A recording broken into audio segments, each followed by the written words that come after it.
Assalamualaikum warahmatullahi wabarakatuh. Salam sejahtera bagi kita semua. Kami dari kelompok 5 dari mata kuliah Teori Akuntansi kelas 05 Sake 001 akan mempresentasikan mengenai aset. Kelompok kami terdiri dari 4 orang. Saya Dika Fitria Sianingrum dengan NIM 2010112000758. Nama saya Ibu Menila dengan NIM 2210112000216. Saya Patricia Francisca Ayuningtyas dengan NIM 2010112000176. Dan yang keempat, saya sendiri, Tegar Prasetyo. Baik, akan saya mulai presentasi ini. Pertama akan saya mulai mengenai definisi aset. Menurut FASB, aset adalah manfaat ekonomi masa mendatang yang cukup pasti, yang diperoleh atau dikuasai atau dikendalikan oleh suatu entitas sebagai akibat transaksi atau kejadian di masa lalu. Menurut APB dan IJRI, mendefinisikan aset sebagai sumber ekonomi karena adanya unsur kelangkaan sehingga suatu entitas harus mengendalikannya dari akses pihak lain melalui transaksi ekonomi. Pengukuran aset pada saat pemerolehan. Pertama, kos sebagai pengukur dan bahan oleh akuntansi. Penghargaan sepakatan atau kos dalam transaksi antar pihak independen menjadi dasar pengukuran karena jumlah rupiah dianggap cukup mengandalkan untuk mendekati nilai sebenarnya atau nilai wajar. Kedua, penghargaan sepakatan sebagai bukti.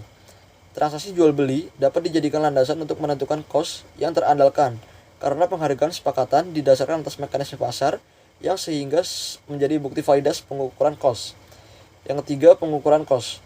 Besar kecilnya kos yang harus dicatat pertama kali sebagai pengukuran suatu aset pada saat pemerolehan ditentukan oleh dua hal, yaitu atas kegiatan, yang kedua jenis penghargaan. Selanjutnya ada karakteristik utama aset. Untuk dapat disebut sebagai aset, aset memiliki 3 karakter utama. Yang pertama, manfaat ekonomi masa datang yang cukup pasti. Untuk dapat disebut sebagai aset, suatu objek harus mengandung manfaat ekonomi masa datang yang cukup pasti. Ini mengisyaratkan untuk mendatangkan pendapatan atau aliran kas di masa yang akan datang. Yang kedua, dikuasai atau dikendalikan oleh entitas. Untuk dapat disebut sebagai aset, suatu objek tidak harus dimiliki oleh entitas, tetapi cukup dengan dikuasai. Penguasaan di sini berarti kemampuan entitas untuk mendapatkan, memelihara atau menahan, menukarkan, menggunakan manfaat ekonomi dan mencegah akses pihak lain terhadap manfaat tersebut. Yang ketiga, timbul akibat transaksi masa lalu. Sebenarnya, karakteristik ketiga ini lebih untuk menyempurnakan karakter penguasaan.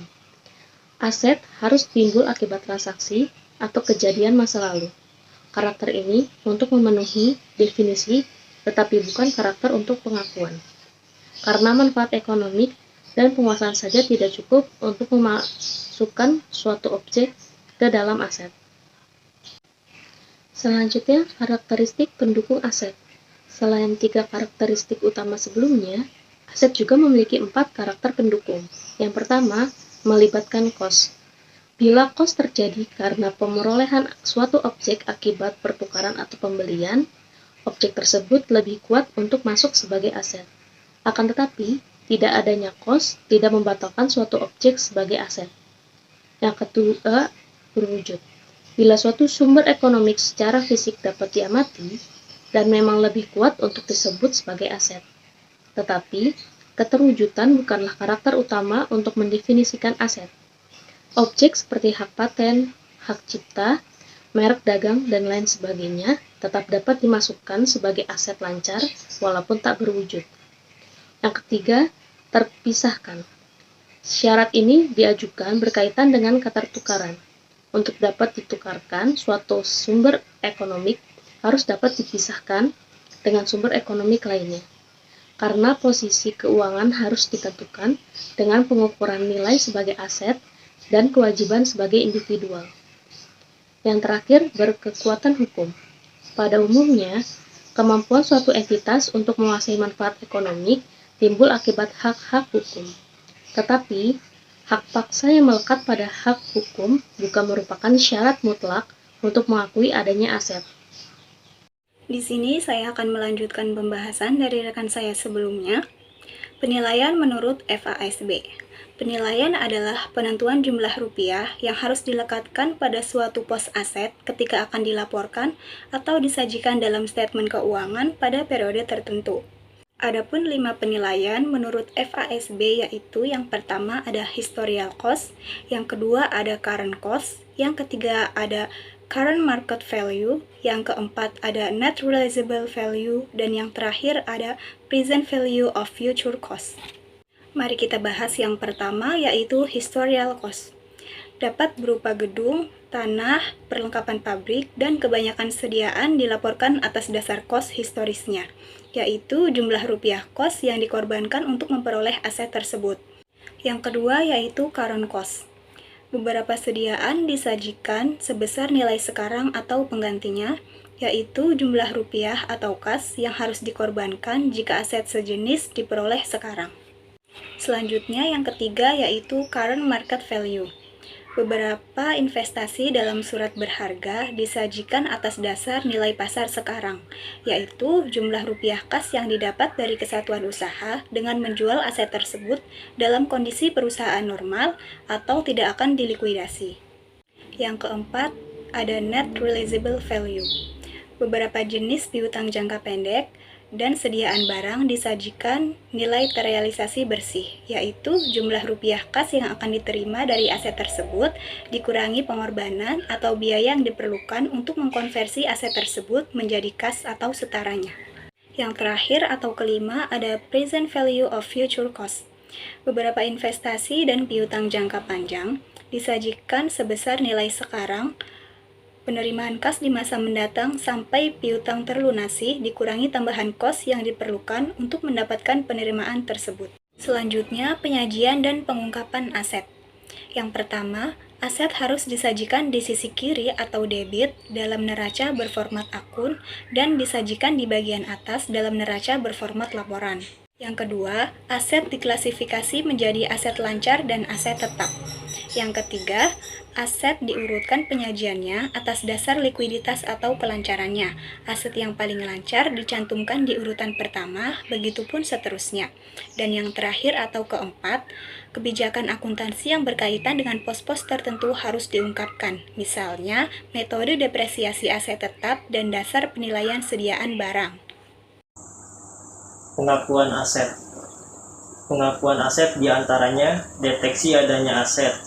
yakni untuk mengakui aset harus ada transaksi yang menandai timbulnya aset. Yang kedua, sumber ekonomi dan kewajiban. Untuk mengakui aset, suatu objek harus merupakan sumber ekonomi yang langka, dibutuhkan, dan berharga. Yang ketiga, berkaitan dengan entitas. Untuk mengakui aset, kesatuan usaha harus mengendalikan atau menguasai objek aset. Yang keempat, mengandung nilai.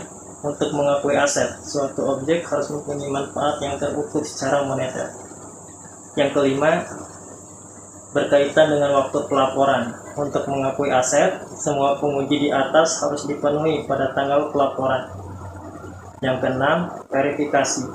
Untuk mengakui aset, harus ada bukti pendukung untuk meyakinkan bahwa kelima penguji di atas dipenuhi. Slide selanjutnya, beban tangguhan. Pos yang mempunyai karakteristik unik sehingga menimbulkan masalah penangguhan pembebanan misalnya adalah kos yang terlibat dalam transaksi, kejadian, atau keadaan. Di antaranya sewa guna. Selanjutnya, bunga selama manfaat konstruksi aset tetap. Selanjutnya, riset dan pengembangan. Selanjutnya, eksplorasi minyak dan gas bumi. Rugi selisih kurs valuta asing atau penjabar valuta asing. Sumber daya manusia, dan terakhir kos organisasi. FASB menyatakan agar sewa guna dapat dinyatakan sebagai pembelian angsuran. Di antaranya, yang pertama, kontrak sewa guna menyebutkan adanya transfer hak milik barang atau proprietas kepada tersewa guna pada akhir jangka sewa guna. Yang kedua, kontrak sewa guna memuat pasal bahwa tersewa guna boleh pilih untuk membeli pada tanggal yang ditetapkan dalam jangka sewa guna dengan harga yang ditetapkan, dan harga tersebut cukup murah sehingga dapat dipastikan di muka bahwa tersewa guna akan memilih membeli proprietas bersangkutan. Yang ketiga, jangka sewa guna adalah 75% atau lebih dari sisa umur elektronik taksiran proprietas sewa gunaan. Sejak penandatanganan kontrak, bila sisa umur ekonomi mulai dari penandatangan kontrak kurang dari 25% umur ekonomi total. Kriteria ini tidak berlaku. Yang keempat, pada saat penandatanganan kontrak sewa guna, nilai sekarang semua pembayaran sewa guna minimum selama jangka sewa guna adalah sama atau lebih besar dari 90% nilai wajar bersih bagi pesewa guna atau lessor. Demikian pembacaan materi slide dari kelompok kami. Kurang lebihnya mohon maaf. Wassalamualaikum warahmatullahi wabarakatuh.